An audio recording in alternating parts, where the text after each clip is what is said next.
Ya. Nah, kalau saya bilang Kota Blitar berarti jawab luar biasa. Oke, kita coba dulu tes case. Pendidikan non formal. Iya. Nah, pendidikan non formal. Iya. Kota Blitar luar biasa. Oke, terima kasih. Pembelajaran hari ini, utamanya di pendidikan non formal, BPKUDIKMAS dengan inovasinya lewat beberapa kebijakan juga mendorong untuk kemudian ada daring program pembelajaran online. Juga kaitannya dengan misalkan teman-teman LKP nanti untuk kedepannya bagaimana memasuki revolusi 4.0, pendidikan bisa bersinergi dengan dunia usaha. Jadi dengan dunia itu nyambung, bagaimana mensinergikan antara produk-produknya itu dengan dunia yang kemudian berkaitan dengan langsung penjualan, marketing.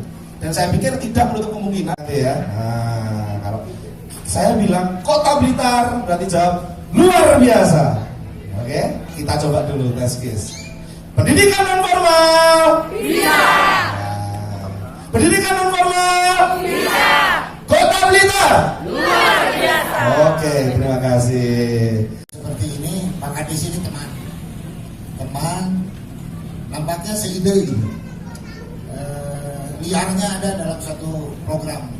Karena kalau formal itu sudah ada aturan main, tidak bisa. Terus tadi bisik-bisik dikit dengan beliau juga nampaknya dilihat dari wajahnya ini tidak meragukan untuk nanti bersama-sama PNR bisnis ya, bisnis. Kalau tidak saling menguntungkan untuk apa kan gitu. Jadi Ibu Bapak baiklah, terima kasih Kota Blitar. Saya akan informasikan yang pertama istilah yang berkembang di Indonesia ini berkenaan dengan pendidikan non formal. Dalam Undang-Undang Sidiknas nomor 20 tahun 2003, jalur pendidikan itu ada 3. Sampai sekarang itu masih digunakan. Kan? 1 pendidikan formal, 2 pendidikan non formal, 3 pendidikan informal. Pendidikan formal yang persekolahan itu tujuannya itu apabila warga masyarakat, anak-anak kita ingin jenjangnya lebih tinggi, doktor gitu ya, ujungnya di Indonesia kan S3 ya, itu jalur formal. Jalur formal itu kalau di luar negeri ini terbalik dengan kita ya. Kalau di kita itu kursus itu adalah non formal, sekolah itu adalah formal. Padahal yang namanya sekolah itu adalah yang non formal. Karena dari tidak bisa menjadi bisa, tidak tahu menjadi tahu, tidak terampil menjadi terampil kan gitu. Tapi kalau di sekolah dia hanya ijazah aja. Jadi kalau ada satu sekolah mendidik anaknya misalnya 6 tahun, begitu keluar nggak kerja nggak apa-apa, nggak ada yang pernah menuntut. Tapi kalau di PKBM kutung lagu sames ini.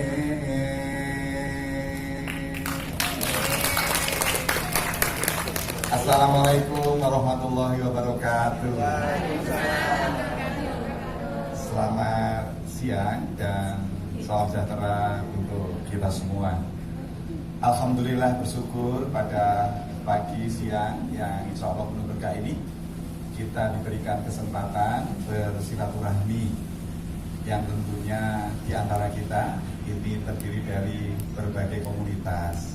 Di sini kita lepas identitas semua, tidak ada pemerintah, tidak ada guru PAUD, tidak ada guru tutor paket, tidak ada penilai, tidak ada pengusaha, tetapi di sini kita sama-sama mencintai seperti yang saya tembangkan di depan tadi, gitu ya. Jadi idam-idamannya, udangannya orang tua itu kan kalau anak itu nanti besok pintar sekolahnya pandai. Tentu sekolah dalam arti luas tadi sudah dijelaskan oleh Pak Dadan tadi. Jadi tidak hanya di sekolah formal yang SD, SMP, SMA, tetapi ada non formal yang diantaranya hadir di sini adalah para pegiat-pegiatnya. Tepuk tangan untuk kita semua. Selamat pagi teman-teman semuanya. Selamat pagi Pak Dadan, Pak Sidik. Ini pertama kali ya saya menjadi narasumber di event seperti ini. Dan jujur pertama kali ketika saya diundang sama Pak Sidik untuk menjadi narasumber, Jawaban saya, aduh, gimana ini? Karena saya sebagai pengusaha mungkin tidak memiliki pengalaman di bidang pendidikan. Sedikit sebenarnya, sedikit pengalaman ada. Tetapi kalau untuk menjabarkan secara teoritikal itu mungkin saya tidak akan bisa sebagus beliau-beliau ini. Cuma pada kesempatan ini saya akan berusaha membahas masalah pendidikan non formal ini dari sudut pandang saya sebagai pengusaha dan saya sebagai orang yang pernah menuntut ilmu di luar negeri. Jadi mungkin untuk awal saya sedikit beri riwayat untuk mungkin karena berhubungan ya. Jadi untuk awal saya bercerita dulu riwayat pendidikan saya. Saya asli anak Blitar, sekolah di SDK Santa Maria SD-nya, kemudian saya sekolah di SMP 1 Blitar. Kemudian SMA-nya saya pindah ke Surabaya di Saint Louis 1, Jalan Polisi Istimewa. Saya tidak tamat SMA. Ini banyak yang nggak tahu, saya tidak punya ijazah SMA. Kelas 2 SMA saya selesai, kemudian saya langsung berangkat ke Australia. Dan saya menuntut ilmu di Australia, kuliah di Australia mulai dari tahun 2001 sampai 2008. Di Sydney tepatnya, di kota Sydney, di Universitas UNSW, University of New South Wales. Itu saya mendapatkan 2 title, S1-nya di bidang hukum bisnis dan pajak, kemudian S2-nya di bidang bisnis strategi. Nah, untuk riwayat pekerjaan sendiri, ketika di Australia sempat saya nyoba-nyoba ya, kerja sambil belajar, kerja sambil sekolah, kuliah. Saya kerja di Pizza Hut sebagai delivery driver waktu itu. Kemudian saya sempat menjadi satu server ya di supermarket di bagian daging waktu itu. Kemudian 2008 saya kembali di sini. 2009 saya membuka usaha di Jalan Cemara. Mungkin Bapak Ibu beberapa sudah tahu Geraha Bangunan Blitar. Dan kemudian saya juga merambah ke bidang olahraga. Mungkin kalau ada yang tahu di seberangnya lapangan SMA 1 ada fitness center, Winner Gym, itu juga usaha saya.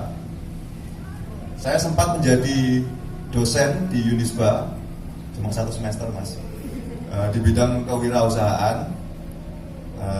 Kemudian yang terakhir seperti yang tadi disebutkan oleh Pak Sidik, saya menangani sekarang menjadi wakil ketua dari klub bola basket. Ada juga yang medok itu pakai hello guys. Boleh kok. Boleh gitu. Oke gini, saya dari komunitas YouTuber Blitar. Ini kita punya komunitas, sebenarnya kalau anggota secara umum itu cukup banyak, tapi kalau yang aktif mungkin nggak terlalu banyak. Jadi gini, sebagai YouTuber kita adalah pembuat konten kreatif yang kita upload ke channel YouTube. Di situ kita bisa membuat tutorial ataupun kita sharing tentang kegiatan-kegiatan yang ada di lingkungan kita. Jadi menurut saya itu juga adalah salah satu pendidikan non formal. Jadi misalkan kita nyari apa misalkan ya di YouTube kita bisa mencari tutorial. Seperti saya contohnya, saya itu pelaku UKM juga di bidang rajutan. Di situ saya juga diminta kadang-kadang untuk menjadi narasumber pelatihan. Kemudian dari situ saya manfaatkan untuk membuat tutorial-tutorial yang saya upload ke channel YouTube saya. Dan dari channel YouTube itu saya juga mendapatkan iklan karena memang sudah melewati monetize atau apa ya sekarang namanya ya monetize itu dari AdSense. Dari situ kita juga mendapatkan iklan dan mendapatkan dolar walaupun memang belum banyak seperti YouTuber-YouTuber yang ada di ibu kota. Jadi menurut saya mungkin suatu saat nanti bisa sharing juga dengan teman-teman anak-anak muda sekarang juga banyak yang sering saya di DM, sering di WA itu gimana sih Mbak cara jadi YouTuber gitu. Mungkin kita suatu saat bisa sharing-sharing seperti itu, gimana caranya kita bisa memanfaatkan fasilitas yang ada di tangan kita, yaitu seperti handphone, smartphone itu sudah bisa menjadi dasar kita. Oke, sekian saja sharing dari saya. Terima kasih. Wassalamualaikum warahmatullahi wabarakatuh. Waalaikumsalam warahmatullahi wabarakatuh. Terima kasih. Ada 4 pertanyaan atau 4 hal yang menarik yang saya tangkap.